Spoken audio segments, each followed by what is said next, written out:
shirt is huge. I love it. It's my painting shirt. It has nothing to do with what I want to talk about today. But today there is a thought, more of a comment that I hear frequently in coaching.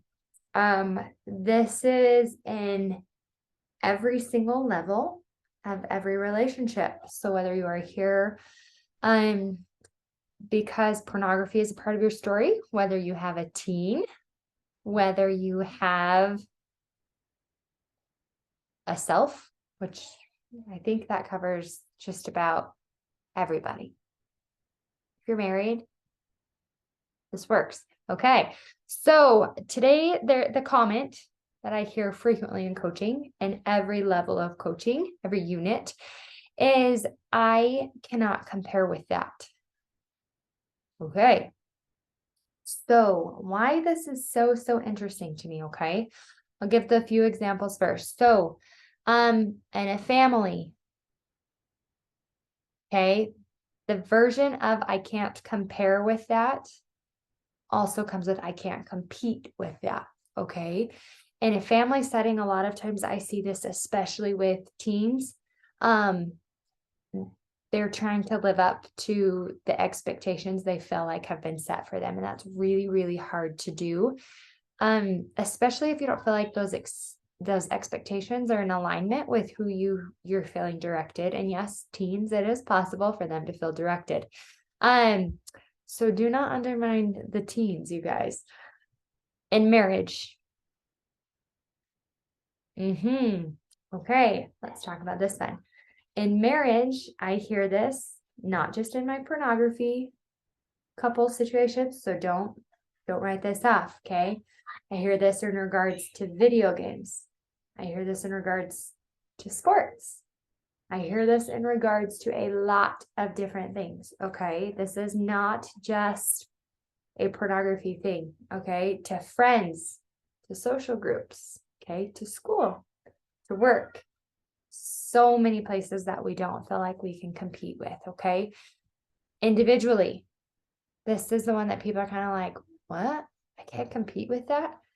Have you ever set a benchmark for yourself? I think of, for myself, a lot of times when I have a new baby, I think I'm going to like have all of my stuff together, y'all. And then I have the kid. And then I lower those expectations pretty substantially and pretty quickly, okay? Because if I can't compare even to myself, I can't compare to these expectations I have set for myself, then I'm already, you guys, at a basic form of judgment, okay? So the reason that I want to talk about this statement today, I can't compare or compete with that, is I want to talk about it on both sides, okay? I want to talk about it from the person who feels like they're having to compete with something and the person who's doing the thing that they feel like they have to compete with, okay? This is a really interesting topic to me because the root of what we're getting into right here with the competition is pride, and it goes in both directions. Jared actually helped me with this one. I wish he was here right now. He's grocery shopping for me. But this is a really interesting concept, okay? Because President Ezra Taft Benson has a quote. I was reading his talk. Hold on. Here we go. Okay. Pride is essentially competitive in nature. What? Okay, that sounds kind of like, it kind of sounds like common sense, and at the same time, it kind of like caught me off guard. So the reason that I super love this quote, that pride is essentially competitive in nature, is because pride, you guys, goes both ways. Okay. This is something I'll talk about couples. So I can use me and Jared as an example. Okay. There was a lot of times where I easily did not want to forgive an action. I didn't. Why did I not want to forgive? Why? Okay, what's your answer to that question? Why would you not want to forgive? One of the things that President Benson said was that withholding forgiveness, like, keeps us holding on to something so we can feel right. We feel justified in that feeling. Okay. Forgiving someone is really hard, you guys. Sometimes it comes really easily, don't get me wrong. And the longer, the more you learn, the easier it gets. That may be hard to believe, but it does. But when we have these feelings, like when we're withholding forgiveness, it almost feels like we're justified in our hurt. Okay. On the other side of this coin, okay, the other side of the pride coin, when we are doing something that we're intentionally making a decision that takes us away from our Heavenly Father, and it puts us in a place where we don't want to be close to Him because we don't want anybody to tell us what to do, or we're not ready to hear something or to be corrected in a way.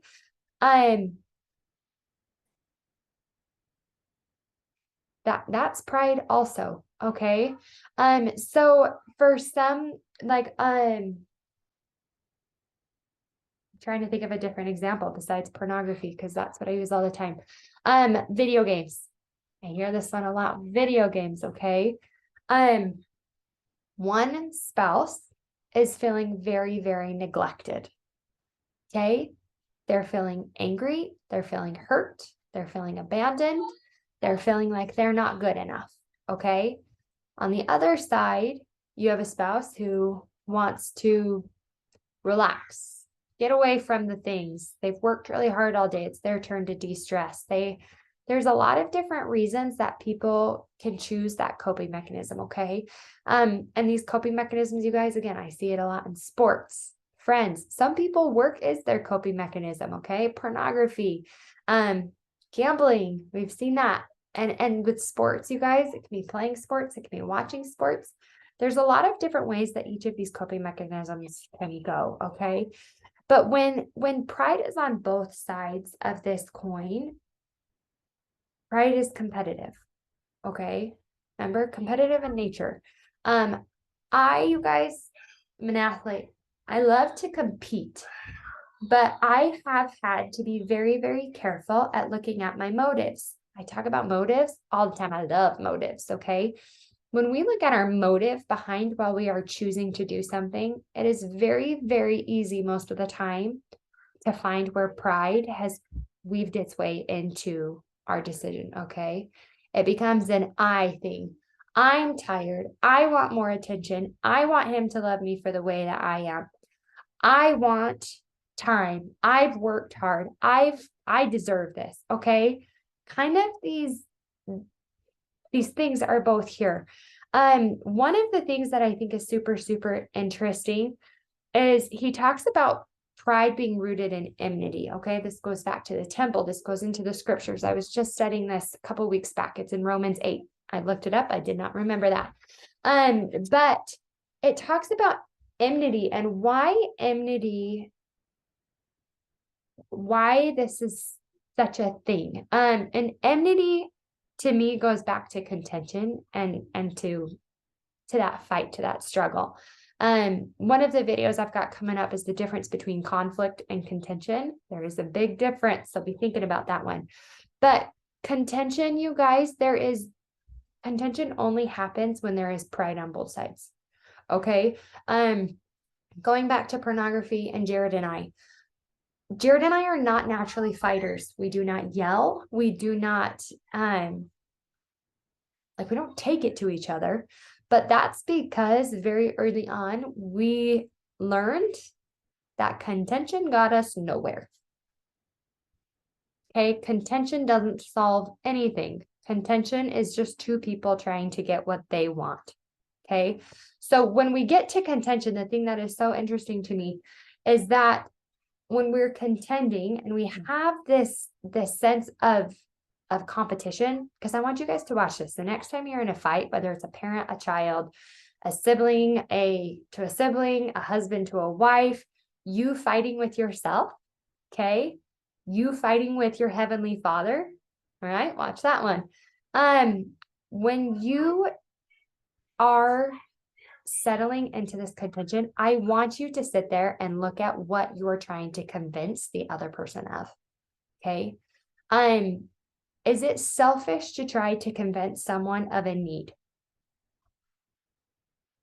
No. But when we are always looking at what I want, what I need, and I'm never willing to see, okay, what do they want? What do they need? And why is this important to them? If we can't even have a conversation about it, if we're instantly jumping to that contention, to that fight, you guys, there's a lot of pride going on in both directions. And pride, you guys, pride is tricky. And here's why, okay? Because pride can take on the face of pain. Can.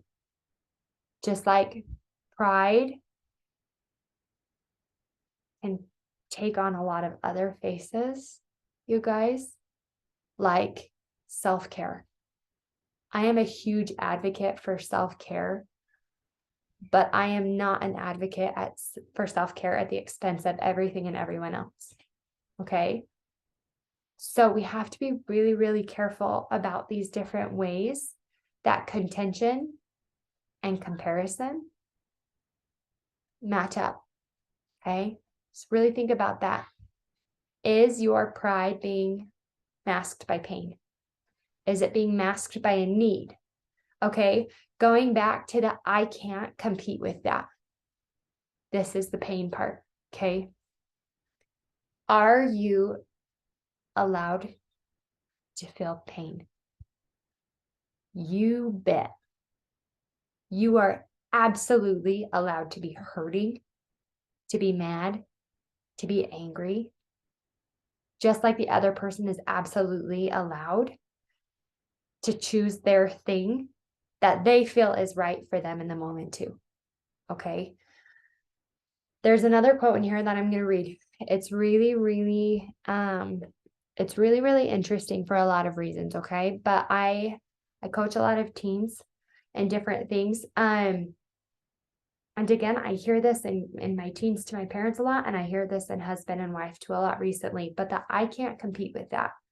I can't compare to what they're choosing. And this is what President Elder Ezra Chapman, you guys, I can't talk, said. He said, the proud depend upon the world to tell them whether they have value or not. Their self-esteem is determined by where they are judged to be on the ladder of worldly success. They feel worthwhile as individuals if their numbers beneath them are in achievement, talent, beauty, or intellect are large enough. Pride is ugly. It says, if you succeed, I am a failure. Okay. We need to look at this comment a little bit, okay? For teens, your teens don't want to feel like they're failing any more than you want to feel like you're failing, okay? So if your teen is struggling with someone or something, then we need to be brave enough to go to them and say simply, hey, what's going on? Without judgment, okay? Some of the ways, remember, as a teen, their brain is not fully developed. So what they are going to see as common sense will not be the same as what you see as common sense, okay? The logic it's different. So when you are looking at this comment of that, or being like, hey, but I really feel like you and I aren't on the same page. Is there something that you feel like I'm expecting of you that's causing you to struggle? Like, have you ever asked your teen that? I never got asked that as a teen, for sure. And I had incredible parents, okay? But that wasn't something that I ever got asked. Did I feel like my parents had expectations for me? Oh, absolutely. Okay. Did I feel like the church had expectations for me? Absolutely. Did I struggle with both of those? You bet. Okay. So talking to your teen in that way can be super, super helpful with eliminating this contention and this comparative mentality for them. Okay. As a couple, hey, this is super, super important. Okay. Going to me and Jared. Okay. Can always use me and Jared. Jared and I, especially in the beginning, I felt like that super strongly. Like it didn't matter how good I looked. I could never compete with whatever was his struggle that time. Okay. Basically the way that it came down, President Benson said, if you succeed, I am a failure. So in that I can't compare with that, it looks more like if they succeed at looking at pornography again, then I'm a failure because I wasn't good enough to not make them want to stop. I wasn't good enough for whatever, okay? Sports, video games, work. I'm not good enough to keep them home. I'm not good enough to keep them off the video games. I'm not good enough to make them want to spend a weekend with me instead of in a basketball tournament. Okay? It doesn't work that way. Okay, you guys, that is a very strong sense of personal pride. Okay, just like on the reverse side, the person who is saying, I deserve this. I deserve one more basketball tournament because I've worked so hard and it doesn't really matter what you say. I'm going to go do that anyways. That's also a very strong sense of pride. Okay, you guys, pride's killer. Like literally, when you look at the scriptures, you guys look at the Book of Mormon, one of the biggest lessons that we get to learn in the Book of Mormon is that pride cometh before the fall. Okay. So when we go into this, there's also a promise that President Benson gives us. And I love this promise, you guys. Me work. Me work, me work, me work. Ready? Okay. He says, if we love God, do his will, and fear his judgment more than man's, we will have self-esteem.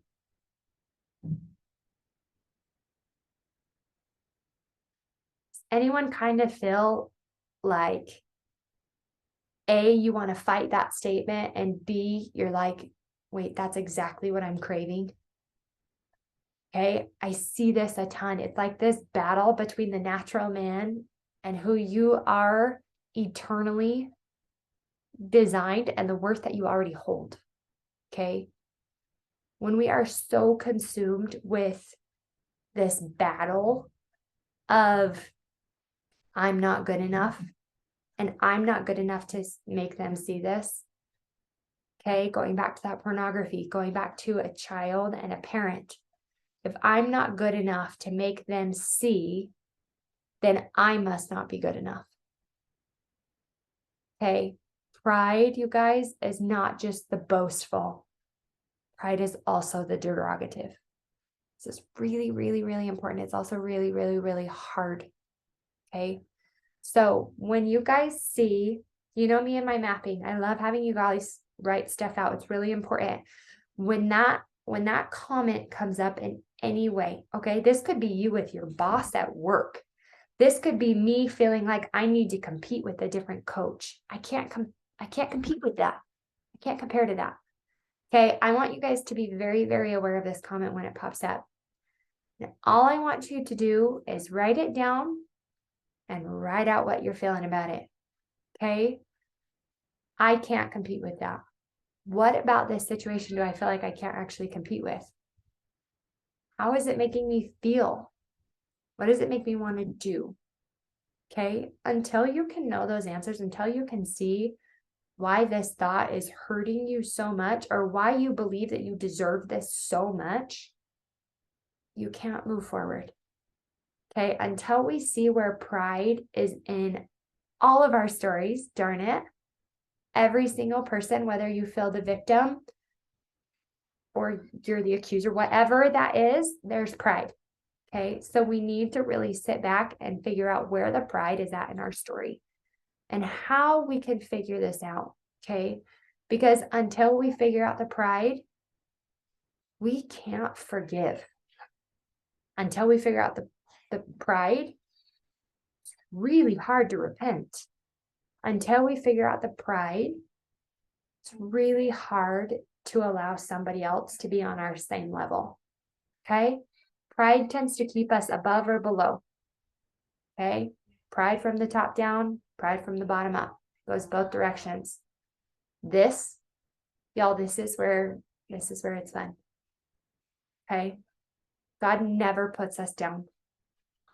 Ever. Okay? We sure try to put ourselves up here above God. Okay, we try to tell him we know what's best. We know what we need. We know what we want. But this, right here, this is where pride loses its power. Okay? When whoever is up here, whoever is here can come here. Guys, as soon as we get closer to that line where God is, we get closer. Do you see that? Like, even if I'm coming up and my spouse isn't coming down, I'm still getting closer. Okay? Because the closer I get to God, the less pride I have, which means the easier I'm forgiving. Okay? The easier I'm able to let go, the easier I'm seeing my worth, the easier I'm able to progress and succeed on my own journey. That's kind of a heavy message. Sorry. But this is really, really important, okay?